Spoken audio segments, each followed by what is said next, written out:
forward. History remembers the last spike. It remembers the financiers and the politicians who toasted each other with champagne in chandeliered rooms.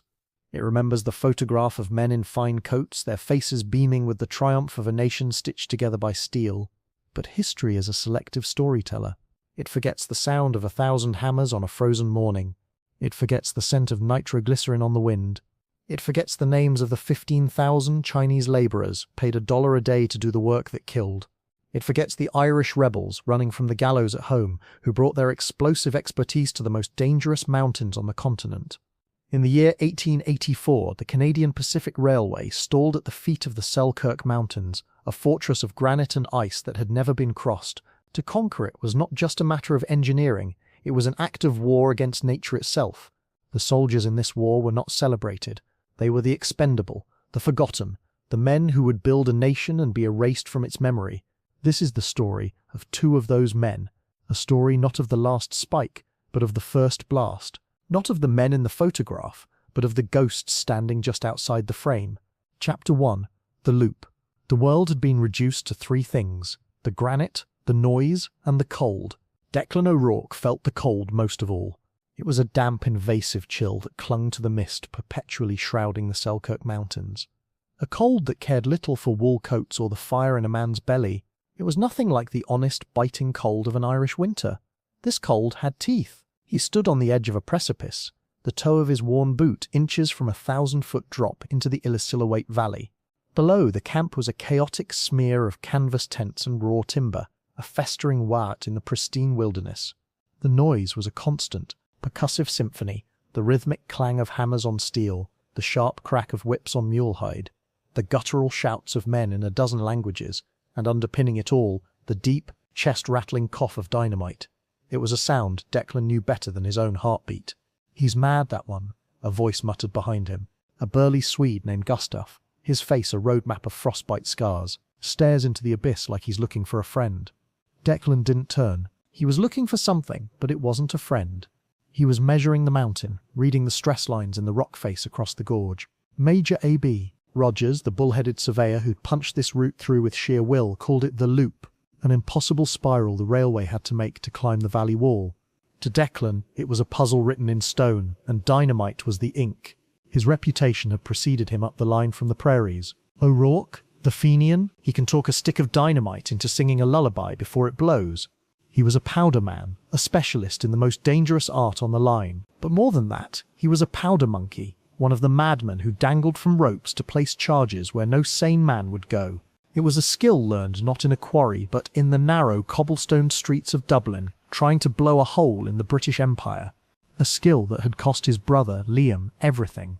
The memory rose unbidden, sharp as shrapnel, Liam's laugh, the glint of a gas lamp on a wet street, the deafening roar, the silence that followed. Declan squeezed his eyes shut. Here, the explosions were different. They were constructive. They built something. They didn't just leave a hole in the world, and in you. A whistle blew, shrill and piercing, signaling the shift change. Declan turned from the edge, his lean frame moving with a coiled energy that made other men wary.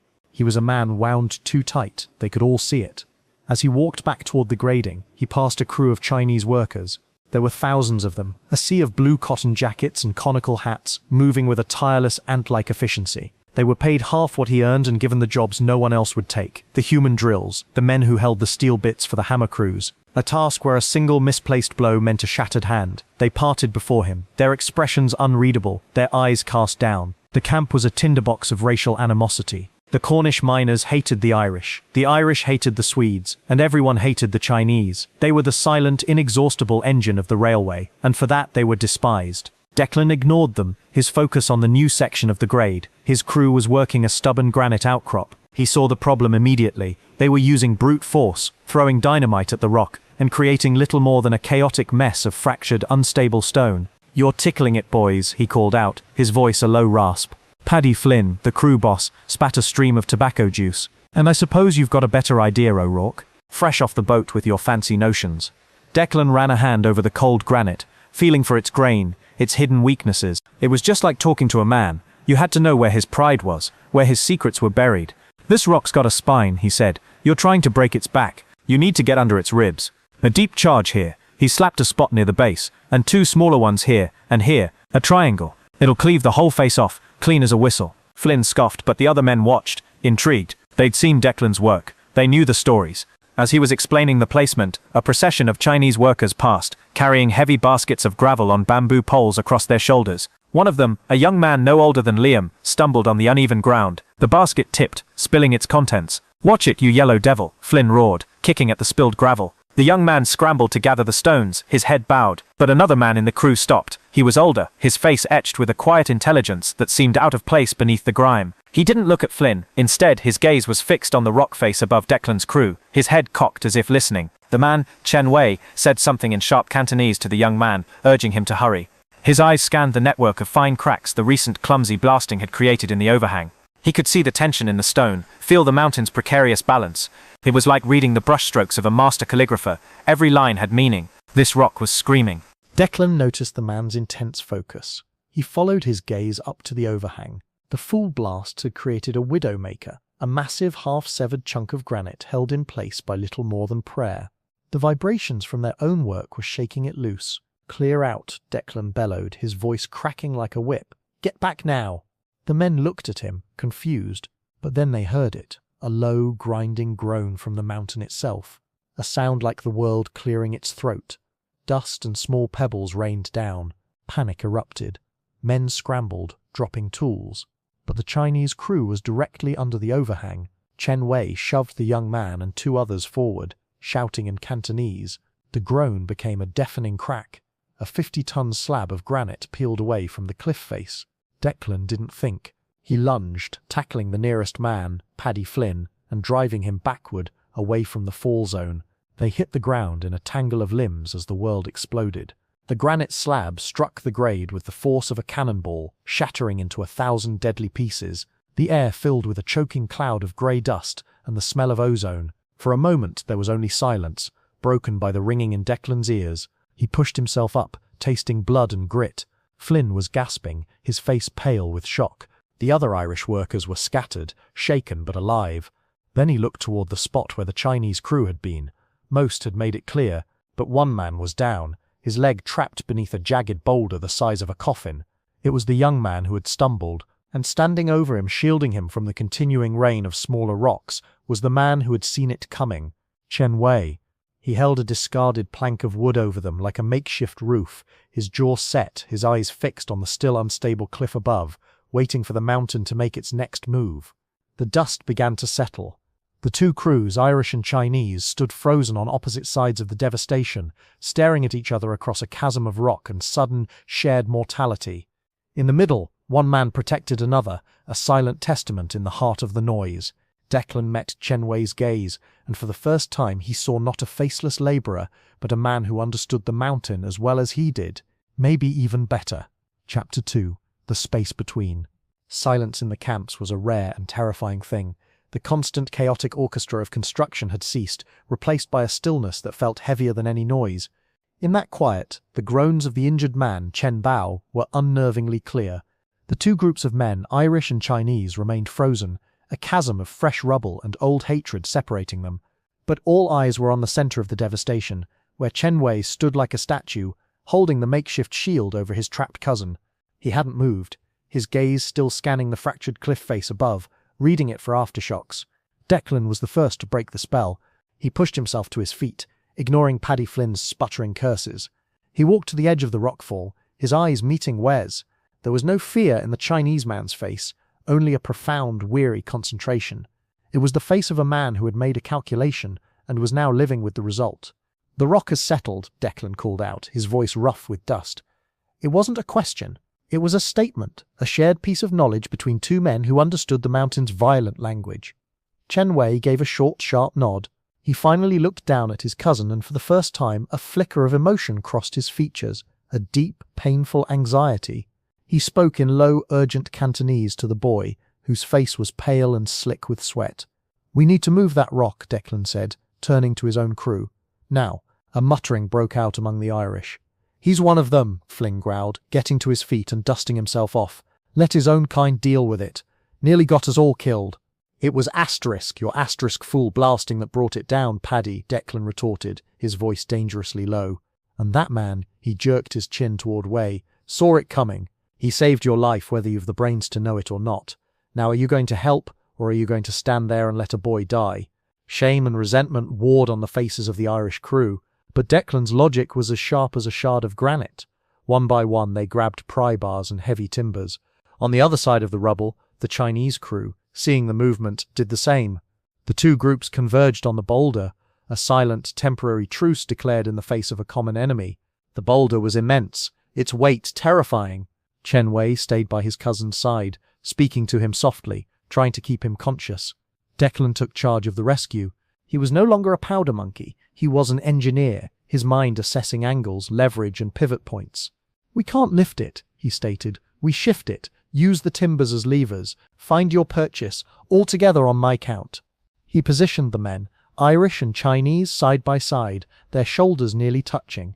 The proximity was uncomfortable, charged with years of animosity. A big Cornishman grunted as he jostled for position with a slender Chinese man who shot him a look of cold fury. For a moment it seemed the fragile peace would break. It was Wei who spoke, not to his own men, but in clear, if heavily accented English. "The boy's leg is crushed. We have little time." The words, a stark reminder of the stakes, cut through the tension. The men focused, their grips tightening on the timbers. "Ready," Declan yelled. 1, 2, 3. 20 men threw their weight against the levers, muscles strained, faces contorted, and a collective guttural groan filled the air. The rock groaned back, scraping against the ground, but it didn't move. Chen Bao screamed, a high, thin sound of agony. "Again," Declan commanded. "Find a better hold. Put your backs into it." They tried again, and then a third time. The boulder shifted, just an inch, but it was enough. Hope surged through the men. On the fourth try, with a great shuddering screech of stone on stone, the boulder rolled, freeing the boy's leg. Wei and 2 other Chinese men immediately swarmed in, gently pulling the boy clear. His leg was a mangled ruin of flesh and bone. Wei ripped a strip of cloth from his own shirt and began expertly fashioning a tourniquet, his movements precise and economical. He was no longer just a labourer, he was a leader, a scholar, a protector. As the Chinese crew carefully lifted Chen Bao onto a makeshift stretcher, Declan walked over to Wei. The other men, their brief alliance over, retreated to their respective sides, the invisible war between them rising once more. "You saw it coming," Declan said. "It wasn't an accusation. It was a statement of fact that demanded an explanation." Weno finished tying the knot on the tourniquet before looking up. His eyes were dark and ancient, and they held the weight of the mountain in them. "The rock spoke," he said simply. "Your men made it angry. It is like a man who has been struck too many times. It holds the memory of every blow. Eventually it strikes back." Declan was taken aback by the poetry of the explanation. He had always thought of the rock as an adversary, a thing to be broken. He'd never thought of it as having a memory. "My name is Declan O'Rourke." The man nodded slowly. "I am Chen Wei." He gestured to the boy being carried away. "My cousin Bao. Will he?" Declan started but didn't finish. "He will lose the leg, if he is lucky," Wei said, his voice flat, betraying no emotion. "Many are not so lucky. This mountain, it takes its payment." He looked at Declan, his gaze sharp. "You understand payment." The words hit Declan like a physical blow. He thought of Liam, of the debt he could never repay. He looked at this quiet, intelligent man, a man who was supposed to be his enemy, a man who saw through him with unsettling clarity. Before he could respond, a whistle blew again, this time a series of short, sharp blasts. A foreman was running toward them, his face red with fury. The truce was over.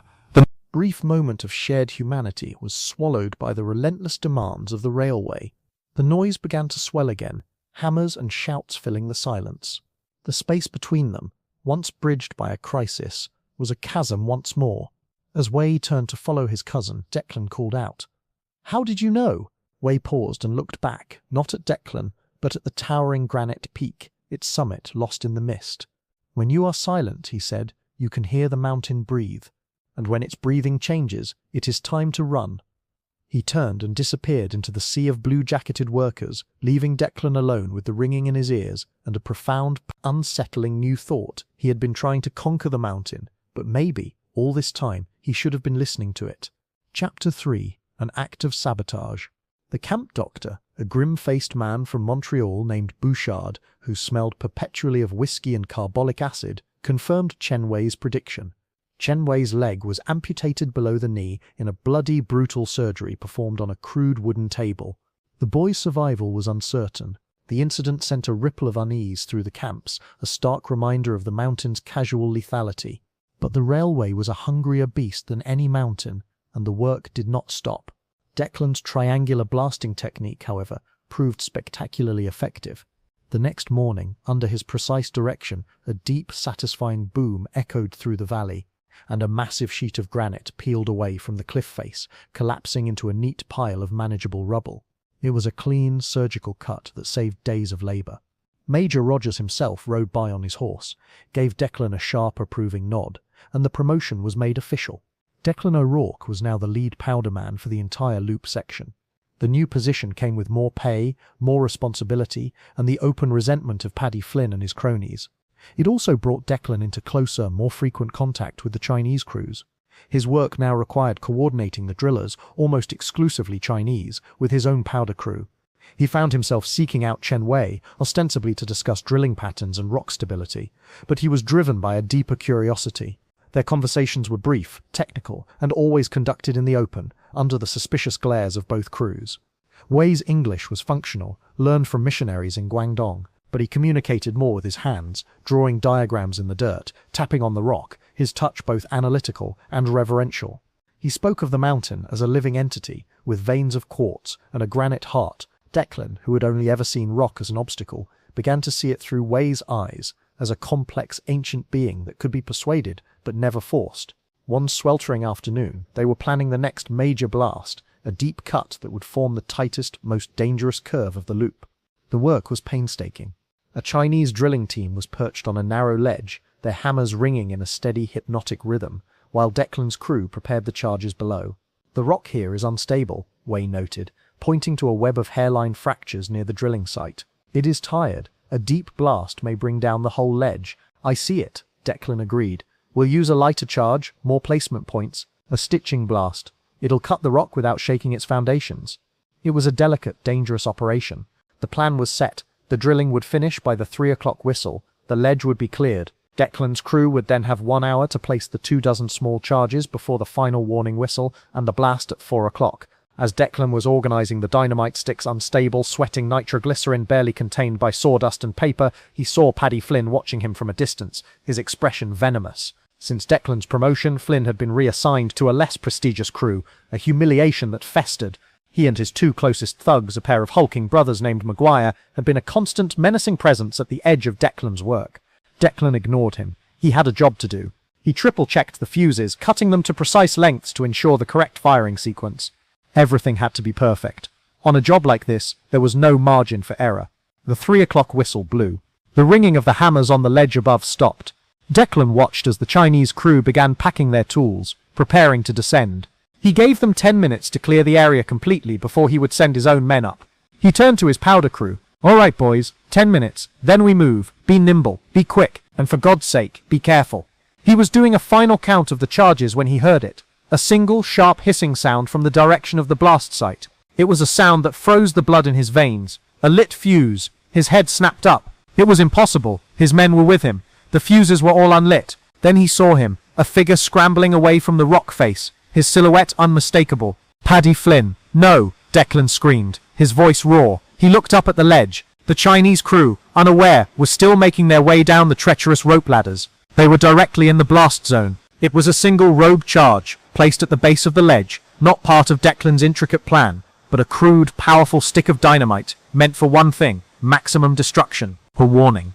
A message. Time seemed to warp, stretching and compressing. Declan could see the faces of the Chinese workers, their expressions turning from weary relief to confusion as they heard his shout.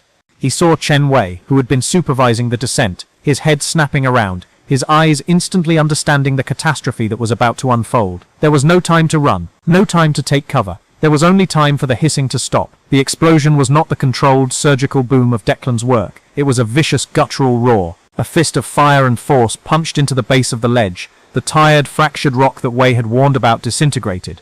The entire platform of stone, along with the men still on it, simply vanished into a cloud of smoke and pulverized granite. The shockwave threw Declan off his feet. Debris rained down, a deadly hailstorm of rock. He covered his head, his mind reeling, unable to process the deliberate, murderous horror of what he had just witnessed. This wasn't an accident. This wasn't the mountain taking its payment. This was murder. When the dust began to clear, the scene was one of utter devastation. The clean rock face they had been preparing was now a blackened, gaping wound. Of the ledge, and the 6 men who had been on it, there was nothing left. 3 of them had been Chinese drillers. The other 3 were from Declan's own crew, who had moved forward to prepare for the ascent. The camp fell into that same terrible silence from the day before, but this time it was heavier, thicker, poisoned with malice. From the Irish side, a woman's wail began, a keening cry of loss that was quickly taken up by others. One of the Maguire brothers was among the dead. From the Chinese side, there was only a stunned, horrified quiet. Chen Wei stood near the blast site, his face a mask of disbelief and fury. He had survived, having been at the bottom of the ladder, but his crew was gone. Then the accusations started. A roar went up from the remaining Maguire brother. The Chinese, they blew it. They sabotaged the blast. Paddy Flynn, who had reappeared as if from nowhere, took up the cry. I saw it. One of them lit a fuse. Murdering devils. The lie was so audacious, so venomous, it took Declan's breath away. He saw the spark land in the tinderbox of the camp. The Irish, grieving and furious, surged forward, their faces contorted with rage. The Chinese, outnumbered and terrified, grabbed whatever they could, hammers, picks, shovels, and formed a defensive line. Declan stood in the middle, in the no-man's land of rock and death. He knew the truth. He had seen Flynn. But in the face of the mob's bloodlust, the truth felt like a feather in a hurricane. A full-scale riot, a massacre, was seconds away. He had to make a choice. Stay silent and let the Chinese take the blame for a crime they didn't commit, or speak the truth and turn the mob's fury on himself, a man they already distrusted, the Fenian who played with fire. He looked from Flynn's triumphant, lying face to Wei's grim, defiant one. He thought of Liam, of the cost of silence, of the poison of a lie. He took a deep breath, the air still thick with the ghost of the explosion, and stepped forward to meet the storm. Chapter 4. The Unlikely Alliance. The air was electric, the moment before a lightning strike. The Irish mob, armed with grief and ignorance, surged forward. The Chinese workers braced, a cornered animal preparing to fight. Declan stood between them, a lone rock against a tide of hatred. He opened his mouth to shout the truth, to name Flynn as the saboteur, knowing it might be the last word he ever spoke. But before he could speak, a new sound cut through the chaos, the sharp, authoritative crack of a pistol shot fired into the air. The mob froze, all heads turned. On the rise overlooking the camp, a figure on a powerful black horse sat silhouetted against the grey sky. He was a man built of right angles and authority, his uniform a splash of scarlet against the drab landscape. His face, framed by a formidable moustache, was as hard as the mountains he was tasked with taming. Superintendent Sam Steele of the Northwest Mounted Police had arrived. That's enough. Steele's voice boomed across the clearing, a voice accustomed to commanding obedience. He rode his horse directly into the space between the two factions, his presence alone a force of order. 2 more Mounties, equally imposing, dismounted and stood ready, their hands resting on their holstered pistols. I have 6 dead men, Steele declared, his eyes sweeping over the crowd, missing nothing. And I have a railway to protect. A riot will not bring back the dead, but it will add to their number. Disperse. Now, Paddy Flynn, emboldened by the mob, stepped forward. They blew the charge, Superintendent. The Chinks. It was murder. Steele's gaze fell on Flynn, and it was like a physical weight. I will determine what happened here, Mr. Flynn. Your job is to control your men. You are failing. Go. The command was absolute. Under Steele's unblinking stare, the fury of the mob began to falter. Grumbling, casting dark looks at the Chinese workers, the Irish crew slowly, reluctantly, began to back away. Steele then turned his attention to the Chinese side. He didn't know their language, but his gestures were clear. He pointed to the bodies, then to the camp, an order to tend to their dead. Chen Wei, his face a stony mask, gave a short bow and began organizing his men. With the immediate crisis averted, Steele's gaze finally landed on Declan. O'Rourke, you're the powder man. My office. 10 minutes. He wheeled his horse around and rode toward the small, rough-hewn timber building that served as the railway company's local headquarters, now commandeered by the mounted police. Declan found himself in a sparsely furnished room, the air thick with the smell of wet wool and strong tea. Steele sat behind a makeshift desk, a map of the railway line spread before him. He did not invite Declan to sit. Report, Steele said, his pen scratching on a notepad. Declan recounted the events precisely, technically. He described the stitching blast he had planned, the timing, the placement of the charges. He described the 3 o'clock whistle, the clearing of the ledge. And then he came to the critical moment. The blast was premature, Declan said, choosing his words carefully. It was a single unauthorized charge. It was sabotage. Flynn claims a Chinese worker lit the fuse. Declan met Steele's gaze directly. Flynn is lying. Steele stopped writing. He looked up, his eyes seeming to peer directly into Declan's soul. "You're a Fenian, O'Rourke, a known associate of rebels and bombers. Some might say you know a great deal about unauthorized explosions. I know how to build, Superintendent, and I know how to destroy. That blast was meant to destroy. It was meant to kill those men, and to stop the work. Who lit it?" This was the moment. Accusing Flynn, a white man, on behalf of the Chinese, was a dangerous, perhaps fatal move. But the image of the ledge disappearing, of the men falling, was burned into his mind. The silence after the explosion in Dublin. He would not be silent again. "I saw Paddy Flynn running from the blast site moments before it blew." Steele's expression did not change. He made a note on his pad. "So it's the word of a Fenian bomber against a loyal crew boss. An interesting predicament." He stood up and walked to the window, looking out at the chaotic camp. "This railway is a symbol of the Dominion, O'Rourke. It cannot fail. The government wants it finished, no matter the cost. A race war here in the mountains would be inconvenient." "It was Flynn," Declan insisted. "He was demoted. He holds a grudge." "Perhaps," Steele conceded. "Or perhaps you're trying to deflect suspicion from yourself. Or perhaps the Chinese, angry about their low pay and dangerous work, decided to send a message. I deal in facts, O'Rourke, not possibilities. Right now, I have no fact, only your word against Flynn's." Just then, there was a knock at the door. A Mountie entered. "Sir, the Chinese foreman is here. He says he has information." "Send him in," Steele said. Chen Wei entered the room. He was clean now, the grime washed away, but he looked older, his face a mask of cold fury and grief. He bowed stiffly to Steele, then his eyes met Declan's. There was a flicker of surprise, then a careful neutrality. "You have information about the explosion?" Steele asked. "I do," Wei said in his precise English. "The charge that exploded was not one of Mr. O'Rourke's. It was a single stick of dynamite, placed low on the rock, a crude but effective placement. And the fuse, it was a fast-burning fuse, not the slow-burning safety fuse used for sequencing." Steele looked at Declan. "Is this true?" Declan nodded. "I use slow-burning fuses, cut to the inch. A fast-burning fuse is for a quick getaway. It's for an ambush." Wei continued, his voice steady. "The man who lit the fuse was not Chinese. He was a large man, a white man, wearing a brown coat. I saw him run from the rock face just before the blast." "Could you identify him?" Steele pressed. Wei hesitated. "From that distance, all white men look alike." A ghost of a smile touched his lips, a small act of defiance. But he ran in the direction of the Irish camp. Steele stroked his moustache, his sharp eyes moving between the Irishman and the Chinese man.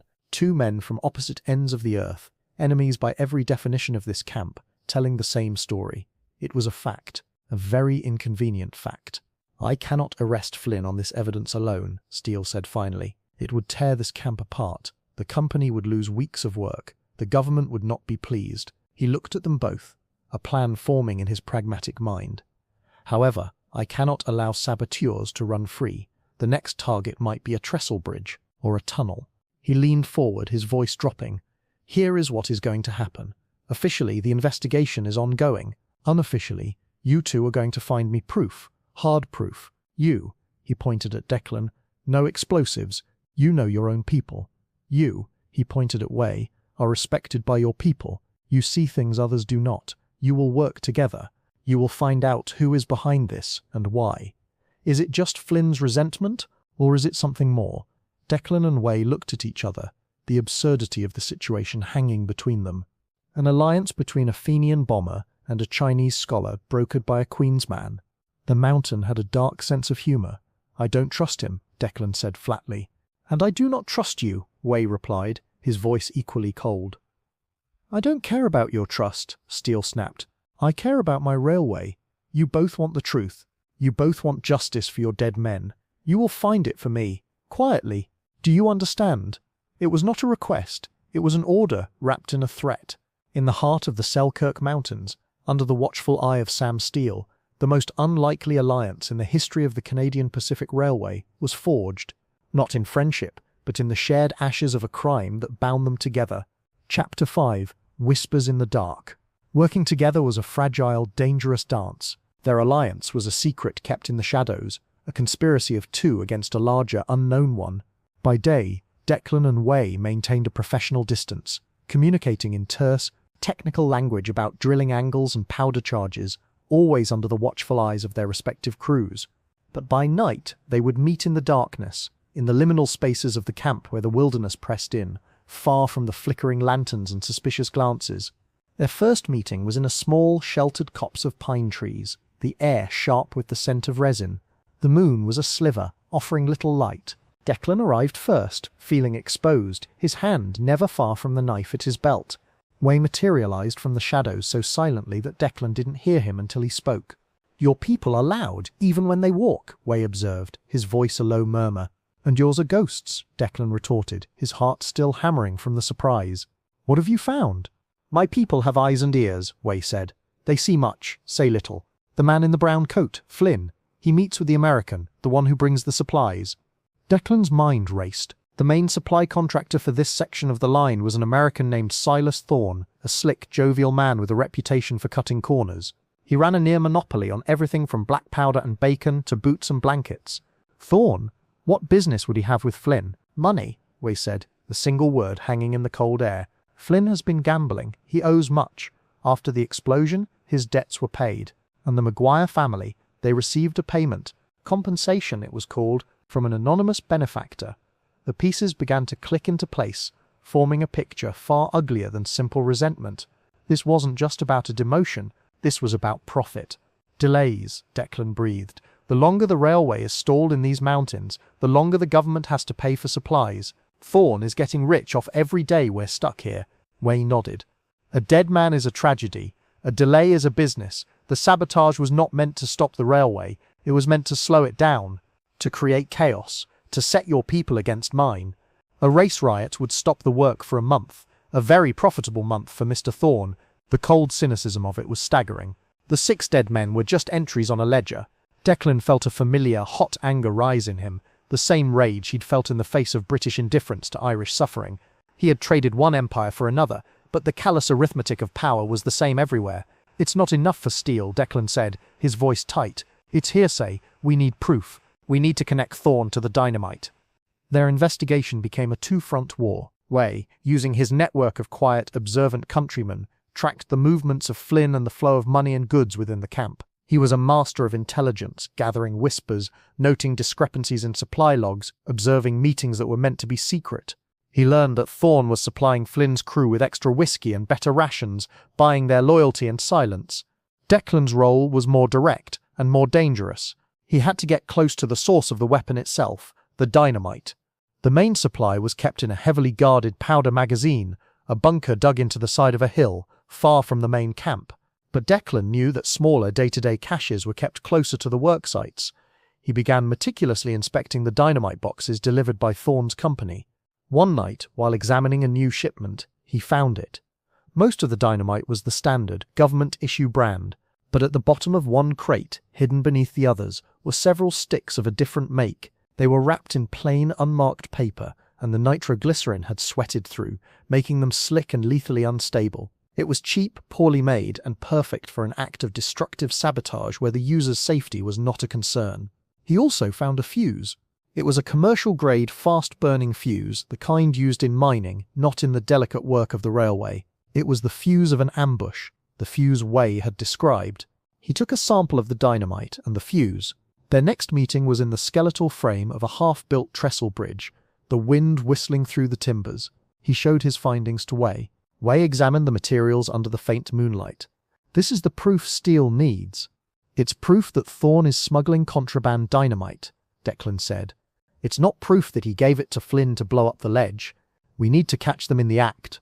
We need to find where they're keeping this stuff, and catch them making the exchange." The danger was escalating. Flynn and his men were growing bolder, their taunts more pointed. Declan felt their eyes on him constantly. He was a traitor in their eyes, the man who had sided with the Chinese. Twice, accidents nearly happened. A rope slipping from its mooring while he was rappelling, a heavy tool dropped from above. He survived through skill and a growing sense of paranoia. Wei too was in peril. His quiet authority among the Chinese workers was seen as a threat by the company foreman. He was assigned more dangerous tasks, his crew given shorter rations. But he never complained. He simply endured, his focus unwavering. One evening, as Declan was returning to his tent, he found a message slipped under his cot. It was a single piece of rice paper, and on it was a beautifully rendered character in black ink. He took it to their meeting place, a waterfall that drowned out all sound. Wei was waiting. "What is this?" Declan asked, showing him the paper. Wei's expression grew grim. "It is the character for Snake. It is a warning.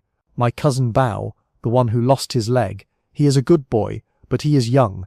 He talks. He told another boy in the infirmary about our conversation after the rock slide, about how I knew the mountain would speak. The whisper has found its way to the wrong ears. They know we're working together, Declan realized. The cold dread was instant. It wasn't just about them anymore. They had put others in danger. They will try to silence us, Wei said, his voice devoid of fear, only a cold certainty.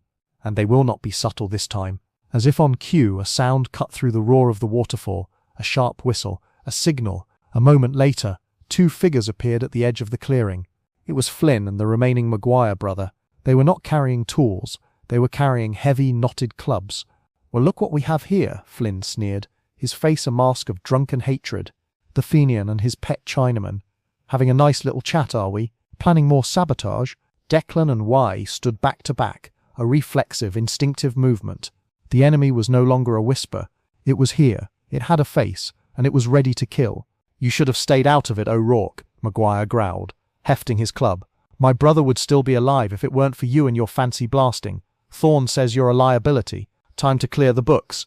The secret was out. The whispers in the dark had turned into a roar. Cornered, with no one to help them, Declan and Wei faced their assassins. Their unlikely alliance was about to be tested not by words and secrets, but by blood and violence. Chapter 6. The Trap. The roar of the waterfall was a primal drumbeat for the violence to come. Flynn and Maguire advanced, their movements slow and confident. They were 2 large, brutal men against a powder monkey and a scholar. The odds were in their favor. "We can do this easy, or we can do this hard," Flynn slurred, his breath thick with cheap whiskey. "Drop the knife, O'Rourke. A tumble into the falls. A tragic accident. No one will ask questions." Declan didn't reply. He held the knife low, its blade catching the faint light. He was a brawler, not a duelist, his experience born of back-alley fights in Dublin. But he was also a powder man, used to calculating risks in an instant. He knew he couldn't take them both. Behind him, Wei was perfectly still, but it was not the stillness of fear. It was the stillness of a coiled spring. He had no weapon, but his eyes darted around the clearing, taking in every rock, every root, every shadow. He was not seeing a clearing, he was seeing a battlefield. "I'll take the big one," Declan muttered under his breath, meaning Maguire. "You take Flynn." "No," Wei's reply was a whisper. "We do not fight their way. We fight our way. On my signal, run. To the left. Into the rocks. Run." Declan's pride bristled. He had never run from a fight, but he had come to trust the quiet man's calculations. He gave a barely perceptible nod. Maguire, impatient, charged first, swinging his club in a wide, clumsy arc. Declan sidestepped easily, the club smashing against the ground where he had been standing. At the same moment, Wigan bent down, his hand closing around a fist-sized rock. "Now!" Wei shouted. As Declan broke left, Wei threw the rock with astonishing precision. It didn't hit Flynn in the head, as Declan expected. It struck the lantern hanging from a low branch near Flynn's shoulder. The lantern shattered, plunging the immediate area into deeper darkness and spattering Flynn's coat with burning oil. Flynn roared in surprise and pain, swatting at the flames erupting on his sleeve. The diversion was all they needed. Declan and Wei scrambled into a narrow, rocky crevice near the base of the falls, a place where the larger men couldn't easily follow. The sound of the water was deafening here, the spray soaking them in seconds. "They'll wait for us to come out," Declan yelled over the roar. "We're trapped." "We are not trapped," Wei corrected him, his voice calm despite the situation. "We are setting a trap. This was not our meeting place. It was my choice. I knew they would follow, and I knew they would come here." He pointed deeper into the crevice, to a place Declan couldn't see in the dark. "There is another way out, a small tunnel, behind the water, used by my people to gather herbs. It leads up behind the ridge." Declan stared at him, stunned. Wei had anticipated this. He hadn't just been investigating a conspiracy. He had been planning a countermove, using the mountain's own secrets against their enemies. "What about the proof?" Declan asked. "This changes nothing. It changes everything," Wei said. He pulled something from inside his jacket. It was a small, tightly wrapped package of oilcloth. He unwrapped it carefully. Inside was a stick of the contraband dynamite and a length of the fast-burning fuse Declan had found. "You are the powder man, O'Rourke. I believe it is time to send a message." A slow, cold smile spread across Declan's face. He understood. It was a terrible, beautiful, and exquisitely just idea. They crawled through the narrow, damp tunnel, emerging 50 feet up the ridge, hidden in the trees, with a clear view of the clearing below, and beyond it, the supply depot run by Silas Thorne. Flynn and Maguire were still guarding the crevice, convinced they had their prey cornered. Working quickly in the dark, his hands moving with the deftness of long practice, Declan prepared the charge. He attached the fast-burning fuse, leaving only a few inches. This wasn't about a surgical cut. This was about a statement. Where? Declan whispered. Wei pointed, not at the main depot, which was too well guarded, but at a smaller, isolated shed on the edge of the compound. That is Thorne's personal office. It is where he keeps his whiskey, his cigars, and his ledger book. The ledger, the final piece of proof. They made their way down the ridge, moving like shadows. Wei, with his ghostly silence, was the scout. He disabled the single drunken guard with a swift, non-lethal blow to the back of the neck. Declan moved to the shed, placing the charge against the heavy wooden door, lodging it firmly in the frame. This will make a noise, Declan stated, the master of understatement. It is intended to, Wei replied. Superintendent Steele is a light sleeper. Declan lit the fuse. The hiss was angry, urgent. They had seconds. They scrambled back into the darkness as the charge detonated with a sharp, violent crack. The door of the shed blew inward, splintered into 1,000 pieces. The blast echoed through the valley, a sound that would wake the entire camp. As alarms were raised and men began shouting, Declan and Wei slipped into the ruined office. Inside, the air was thick with the smell of spilled whiskey and cordite.